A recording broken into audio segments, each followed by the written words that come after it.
जय श्री नीलमाधव प्रभु आज जीवन धन्य होइछि। आज श्री श्री जगन्नाथ महाप्रभुंकर आदि क्षेत्र जो क्षेत्र स्वयं महाप्रभुंकर आविर्भाव होइछि से पवित्र क्षेत्र आज्ञा स्वयं ब्रह्मा आसिकरी एठी भगवान माधव को प्रतिष्ठा करथिले।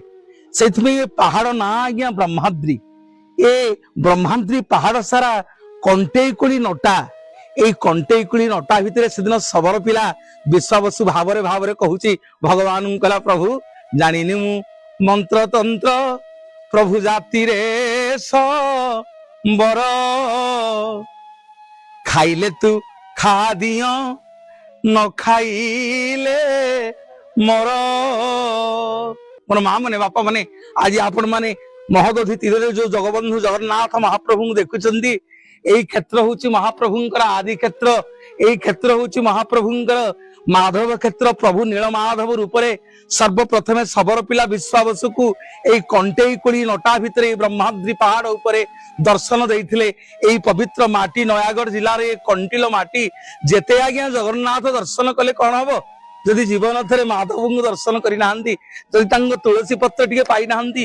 এই হচ্ছন্তি আজ্ঞା জগନ୍ନାଥଙ୍କର ମୂଳ ବିଗ୍ରହ। ସେଦିନ विश्वावसु भगवान कहला प्रभु जेते दिन कंदमूल देउथिली हाथे हाथ पाती नेउथिल प्रभु तुमे सते।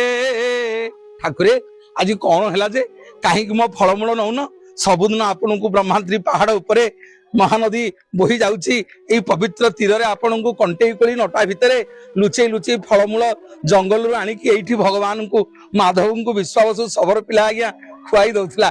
प्रभु कहले अरे विश्वावसु केते दिन आउ तो बन जंगल रहिबी, केते दिन तो ब्रह्माद्री पहाड़ रे रहिबी। अरे इंद्रदम्न राजा रानी गुंडीचाटा मरिबा को पड़िलानी मूसा नदी कूल रे महोदधि रे मु पळेइबी रे एथर तते मु तेतिया जुग रे कथा देइथिले रे सेदिन तू अंगद थिलु। द्वापर जुग रे जारा सब रही जन्म हेलु पुणी ए जुग रे विश्वावसु होई मोर परम सेवक ही जन्म हेइछु। आपन को कहानी गप लागुथि आज्ञा मु आज कंटिल माटी के आसीची जो कंटेईकुली नटारु ए कंटिल जो पहाड़ आज्ञा ब्रह्माद्री पहाड़ जो पहाड़ रे स्वयं माधव विराजमान करिसंती। आज भी से सबरपल्ली गाँ अच्छी आज्ञा आज भी से सबरपल्ली गले आपण माने देखिए महाप्रभु जो सियाली लटारे दोली खेलुथिले आज भी से सियाली लटा विश्वावसु अच्छी। केतेबेले जहा शुणुछंती आसंतु प्रमाण नेबे जदि मिछ कहूची ए पवित्र महानदीर ए पवित्र ब्रह्माद्री पहाड़ जगन्नाथंगर पवित्र आदि क्षेत्र यही होची आदि क्षेत्र। आपण वर्ष सारा जगन्नाथ को दर्शन करिवा जहा वर्ष को जीवन एथरे आज्ञा माधव को दर्शन करिवे।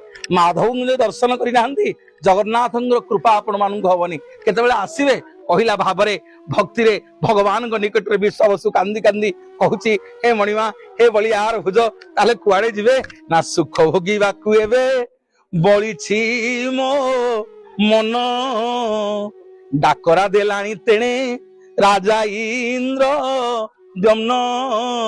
अरे इंद्रदम्न राजा रानी गुंडीचाटा मरिबाकू मिटियानी नदी जो आपण माने बाट मंगला देखुछंदी अठरनला देखुछंदी मूसा नदी कूल रे गोटे बरगछ मूल रे मरिबाकू पड़िलानी मु एथर पळेइबी रे ना प्रभु आपण सिना मते छाड़ी देकी जिवे मु ताहले कोन करिवि ना एई क्षेत्र जुग जुग पे रहिबो। ए ब्रह्माद्री पहाड़ रे जो ब्रह्मा मते प्रतिष्ठा करितिले मु एठी माधव रूप रे पूजा पाइबी।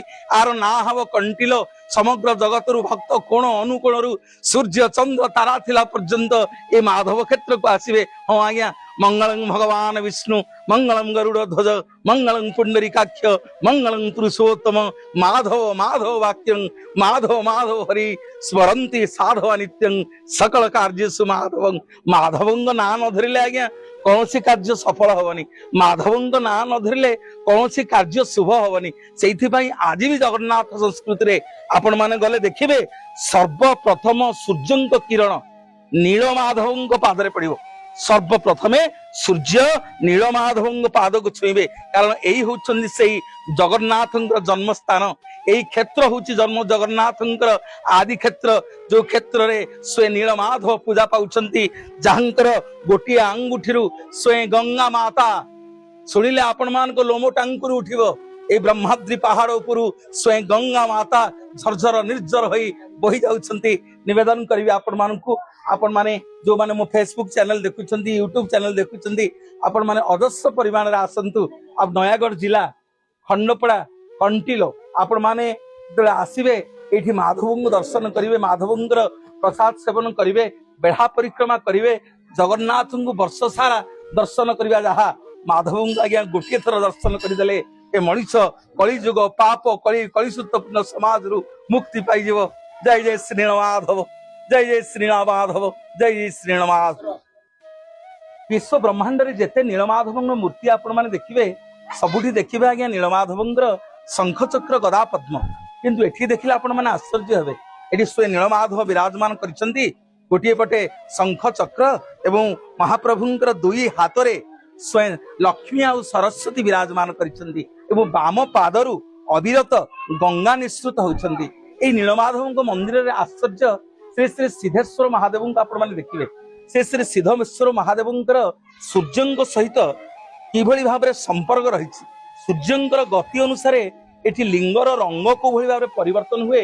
आपण माने नीलमाधव क्षेत्र को आसिले एठाकर पंडित मानक सहित जोगाजोग करिवे सिद्धेश्वर महादेव को दर्शन करिवे माधव को दर्शन करिवे मो माधव को जहाँ मनरे मानसिक करिवे मो माधव आज्ञा अविलंबे समस्त मनस्कामना पूर्ण करंती बोली कोण अनुकोणरू सब ओडिया गुड़ाक माड़ी आसंती एई कंटिल को ब्रह्माद्री पहाड़ को। जय श्री माधव।